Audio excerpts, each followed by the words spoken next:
Oke, kita akan masuk ke chapter selanjutnya, yaitu chapter untuk logic modeling-nya. Sebelumnya kita review dulu. Pada pertemuan sebelumnya kita sudah belajar terkait relational model, kemudian entity relationship diagram, kemudian penggunaan ERD untuk business rule, ada juga ERD elements dan ERD example. ERD model itu merupakan suatu model yang menggunakan entity relationship diagram untuk merepresentasikan konseptual database ya, yang akan nanti ditampilkan dan dilihat oleh pengguna. Kira-kira kalau dibayangkan seperti ini, bentuk relational model itu dia berupa relasi dalam bentuk table ya, ada relation name-nya, kemudian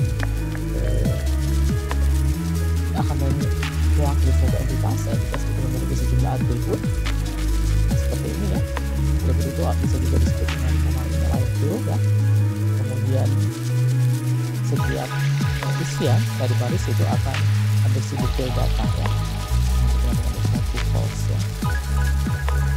Sedangkan diagram yang digunakan untuk membantu kita dalam menggambarkan relational model itu adalah ERD ya, dia merupakan berupa gambar ya.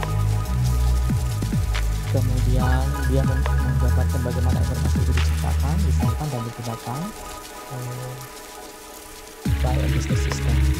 Biasanya ada entitas ya, itu merepresentasikan seorang, tempat, benda-benda yang ada di atau hal-hal ya, yang ada di organisasi. Kemudian juga ada lines ya, bikin entitas untuk menunjukkan relasinya. Ini contoh bagaimana business rule-nya ya. Product must exist before it can be sold. Nah itu katanya. Jadi kalau kita mau membuat ERD yang berhubungan dengan penjualan barang, artinya sebelum ada transaksi barang, maka master dari barang itu harus ada dulu ya. Atau misalnya one doctor can have many patients gitu ya. Jadi seorang dokter itu boleh mempunyai banyak pasien. Patient may have only one primary doctor. Nah, untuk setiap pasien barangkali dia hanya dilayani oleh satu orang dokter utama saja, kira-kira seperti itu contohnya ya. Ini elemen-elemennya secara umum itu ada entitas, ada atribut, ada relationship ya. Kemudian ada line juga penghubungnya. Oke, ini example-nya. Pada kita sudah contoh misalnya untuk penggunaan menggambarkan pada sistem penjualan contact list. Nah, seperti ini ya.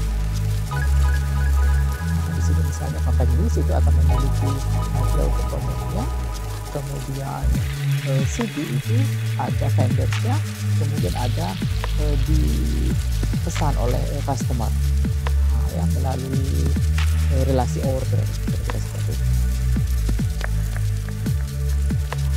Nah, sekarang kita baru masuk ke chapter kali ini ya, yaitu logic modeling. Kira-kira kita akan mengetahui seperti apa logic modeling, kemudian menjelaskannya, termasuk juga nanti decision tree dan decision table ya. Kira-kira agenda kita ada 4 bagian. Nah, kita mulai masuk dulu misalnya pada data flow diagram yang sudah kita pelajari. Dia berupa aliran data ya, dari satu entitas ke entitas lain, tetapi tanpa melibatkan logiknya. Jadi hanya alurnya saja. Nah, sedangkan pada logic modeling dia akan melibatkan representasi secara internal, structure dan functional dari proses yang ada pada masing-masing DFD yang sudah kita pelajari ya. Logic modeling can also be used to show when process of the DFD occurs. Jadi boleh sewaktu kita menjelaskan suatu DFD, maka boleh isi detailnya kita lengkapi dengan logic modeling. Proses classification and logic itu tidak-tidaknya ada 3 yang bisa digunakan. Yang pertama adalah structural English. Kenapa dia menggunakan structural English? Karena memang dikembangkan oleh orang berbahasa Inggris atau Inggris. Mungkin kalau kita yang mengembangkan, kita menggunakan structural Indonesia. Biasanya pada structural English akan ada sejumlah pilihan lagi. Yang paling populer adalah misalnya if condition, selection ya. Jika A terpenuhi, kerjakan. Jika B terpenuhi, kerjakan. Atau bisa juga dengan perintah case. Ini juga mirip if ya, tetapi kalau case dia lebih terstruktur. Kemudian ada lagi alternatif lain, misalnya loop. Loop itu pengulangan ya. Apabila ada suatu aksi dilakukan berulang-ulang atau lebih dari satu kali. Jadi menggunakan loop. Nanti perintah loop juga banyak ya, bisa for, bisa do, bisa while dan sebagainya. Kemudian yang kedua, logic itu bisa menggunakan decision table dan biasanya beriringan dengan decision tree. Nah, kalau dibayangkan, jadi proses classification itu boleh berganti secara English, decision table atau decision tree.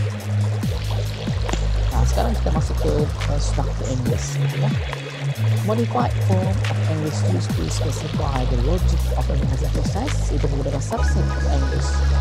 Karena dia menggunakan English, maka aturan-aturannya juga melibatkan struktur grammar yang ada di English. Biasanya kita menggunakan action verb, noun phrase, dan more adjective or adverb. Jadi yang paling banyak itu adalah action verb, noun phrase. Walaupun tidak ada standar khusus. Oke. Biasanya modeling logic di structure English itu sangat mirip dengan programming language ya.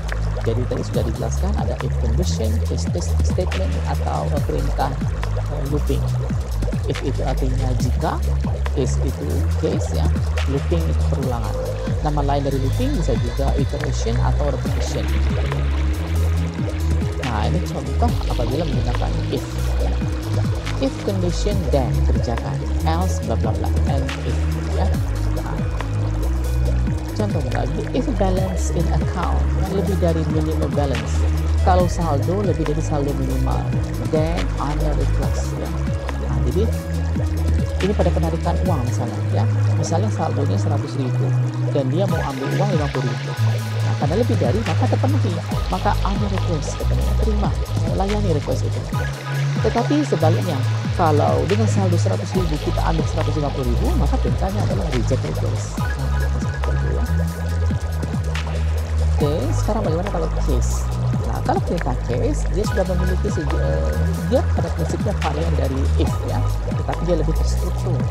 Nah, contohnya ini konstruknya case, ada variabelnya, maka variabelnya apabila terpenuhi kondisi key, kerjakan. Apabila ketemu kondisi key, kerjakan alternatif key. Kalau ketemu variabel r, kerjakan statement r.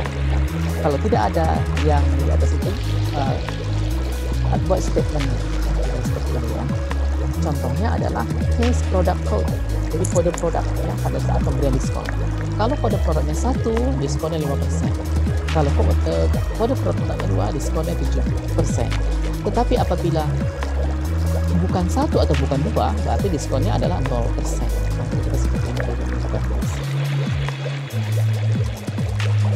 Nah, kemudian baru yang menggunakan repetition ya, atau looping tadi. Jadi nama lain dari looping bisa repetition atau iteration. Perintah yang paling sering digunakan adalah perintah for biasanya. For itu artinya selama ya. Contohnya adalah for index from initial to final do statement loop end. Contohnya misalnya ya, kalau kita akan menghitung total nilai misalnya ya, for subject sama dengan 1 to subject sama dengan 5. Artinya dari mata kuliah 1 ke mata kuliah 5, do, kerjakan. Total mark ditambah dari nilai student. Artinya nilai student pertama ditambah student kedua, ketiga, dan pada seterusnya. Kalau selesai baru dia tampilkan indikator ini apa? Row number, row-nya ya, barisnya ya, dan total mark-nya. Alternatif yang kedua bisa juga menggunakan perintah while, artinya juga selama ya. Kalau for tadi bisa dikatakan untuk, kalau while dari selama. Contohnya adalah while condition do statement in loop and while. Ya. Contohnya while there is student record left to do, the student record compute the total mark, find class, write total mark plus row number and while. Ya, maksudnya selama masih ada mahasiswa yang ada dalam rekaman, kerjakan ya. Apa yang dikerjakan? Baca recordnya, masukkan nilainya, temukan kelasnya, baru tampilkan total nilai kelas dan roll number. Seperti itu ya. Artinya apa? Dia akan membaca seluruh data student dalam rekaman. Atau bisa juga update inventory file menggunakan for, dan dia bisa combination, ada for dan ada if ya. For each item accepted in record, do ya. If successful, dia akan cari. Then write update record in inventory, else enter offset record in inventory. Jadi ada gabungan. Dalam for terjadi selection. Itu ya, tidak boleh. Nah, kemudian alternatif yang kedua, kelompok yang kedua itu menggunakan decision table atau tabel keputusan. Dia merupakan metric representation of the logic of the decision. Jadi keputusan berdasarkan matrix ya. Specify the possibility condition and the resulting action. Jadi kita akan memiliki sejumlah kemungkinan kondisi dan menghasilkan sejumlah aksi ya. Best use for complicated decision logic. Nah, biasanya kalau sudah agak complicated sedikit alur suatu kode, bisa kita pecah ya kondisi tersebut dengan menggunakan decision table. Biasanya dia terdiri 3 bagian kalau condition table ya. Ada condition steps ya, ini merupakan daftar kondisi ya, keadaan-keadaan. Action step, apa yang dilakukan atau dihasilkan berdasarkan kondisi yang di atas ya. Baru rule, aturannya ya. In different condition, which does not affect the action if taken up to a more rule ya. Jadi standarnya ada name all condition, all possible action, aturannya dan seterusnya. Contohnya decision table for payroll system. Di sini kita memiliki yang condition step. Ya. Nah, misalnya pegawai itu dibagi employee type. Ya, employee type ada 2, ada H, ada S, ada H ya. S di sini misalnya salary, artinya dia pegawai tetap yang mendapatkan gaji bulanan. Tetapi ada juga pegawai yang tidak tetap, maka kita berkode H hourly. Artinya pegawai itu tidak punya gaji tetap, tapi dia dibayar berdasarkan jam kerja. Gitu ya. Untuk aturannya ternyata ada 6 aturan. Lihat ini ya. Misalnya kalau dia karyawan tetap bekerja kurang dari 40 jam, maka dia hanya mendapatkan apa? Pay base salary, hanya mendapatkan gaji. Yang kedua misalnya dia hourly karyawan, berarti dia tidak mempunyai gaji pokok ya, dan bekerja kurang dari kurang dari 40 jam misalnya. Maka yang dibayar apa? Upah per jam dan dicetak absen di reportnya. Seperti itu ya. Yang ketiga, bagaimana kalau dia karyawan tetap bekerjanya pas 40 jam ya? Maka pay base salary. Nah, berarti perusahaan ini agak baik ya. Baik dia yang kurang dari 40 jam atau 40 jam tetap dia dibayar. Oke. Bagaimana dengan hourly? Kalau dia bekerja 40 jam, calculate hourly wage kali upah jamannya. Tetapi tidak ada absennya. Absen ini ketidakhadiran ya. Berarti dia dianggap disiplin. Nah, bagaimana kalau salary gaji karyawan tetap bekerja lebih dari 40 jam? Tetap juga dibayar pay base salary. Tapi sayangnya dia tidak ada, perusahaan ini contohnya tidak membayar lembur barangkali ya. Bagaimana untuk yang karyawan harian ya? Kalau dia bekerja dari 40 jam, apa yang dia dapatkan? Upah jam dan overtime. Upah per jam dan overtime. Seperti ini ya. Kemudian alternatif ketiga adalah menggunakan decision tree. Dia sangat dekat sekali dengan decision table ya. Tetapi kalau tadi berbentuk table, kalau sekarang dia berbentuk tree. Itu pohonnya, tapi pohonnya adalah representation grafik ya. Decision situation point are connected together by arch and terminated in oval. Ya. Two main component sama, ada decision dan ada action. Biasanya kita bacanya dari left to right, ya, karena kita menuliskan dari left to right seperti itu. Kemudian each node corresponds to a number choice of an legend, gitu ya. All possible action are listed on the far right. Contohnya seperti ini. Yang tadi lihat ya, karyawannya yang pertama ditanya apakah dia salary, katanya. Apakah dia karyawan tetap? Kalau iya, maka karyawan tetap tadi akan mendapatkan pay base salary. Yang kedua, kalau tidak, ya. Kalau tidak, katanya ya, berarti kondisinya 2. Apakah dia bekerja kurang dari 40 jam? Ya, kalau dia kurang dari 40 jam, maka yang dibayar apa? Pay hourly wage. Ya, berarti yang 2 dan 3 ini statusnya bukan karyawan tetap ya. Tetapi karyawan tetap dilihat lagi apakah dia bekerja 40 jam atau tidak. Kalau dari 40 jam, kita keluarkan daftar absennya, ya, alfanya. Kalau dia tidak, berarti bekerjanya apa? Sama dengan 40 jam. Berarti dia mendapatkan apa? Pay hourly wage ya. Apabila tidak, berarti lebih dari 40 jam, maka dia mendapatkan apa? Pay hourly wage and pay overtime wage. Kira-kira seperti itu. Contohnya favorite pick ya, outline of logic ya, employee log in the system, pakai username dan password. If fail, go back to start. Ini pada login, misalnya pada saat login ya, kita buat logiknya seperti ini. Kemudian search the product ya, kita masukkan kode produknya. If no match, go back to select product. Jadi dia ada looping di situ ya. If multiple match, show the list of product. Kalau lebih dari satu, tampilkan daftarnya. Select product, input comment, kemudian baru save the input to database. Employee logout. Seperti itu. Structured English-nya kira-kira seperti ini. Terus sudah mulai dekat ke coding ya. Decision tree-nya, ini partial diambil ya seperti ini ya. Ini setelah login ya, setelah login, berarti loginnya nggak dicantumkan. Ini ya. Nah, tool yang bisa digunakan itu ada banyak sekali. Nah, ini sejumlah yang Bapak tampilkan. Di sini ada Creatively, Smart Draw, kemudian ada Canva, ada Gitmind, YouTube Chat, Zentree, Ada, Max, Visme, dan lain sebagainya. Nanti di grup kamu harus pilih kelompok kalian ya, tidak boleh salah dengan kelompok yang lain. Siapa yang duluan dia yang gunakan tools ini.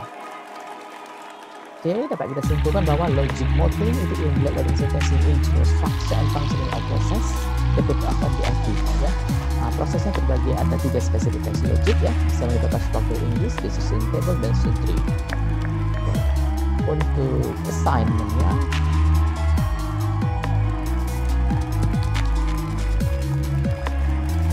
setiap kelompok itu harus menulis representasi related logic modeling in PowerPoint ya.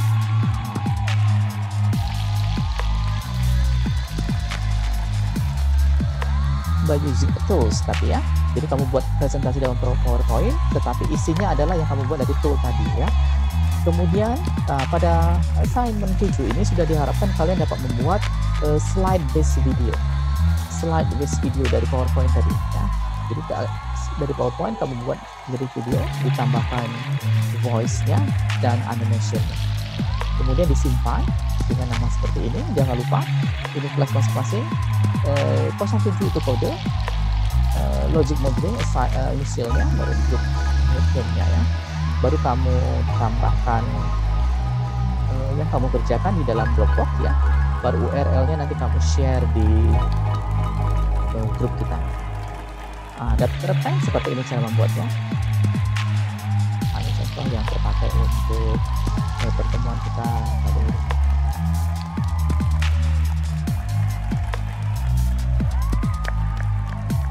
Oke. Nah, demikian materi kita kali ini. Apa ada pertanyaan sampai di sini? Halo? Belum ada, Pak. Oke. Jadi kamu tinggal nanti Bapak share videonya.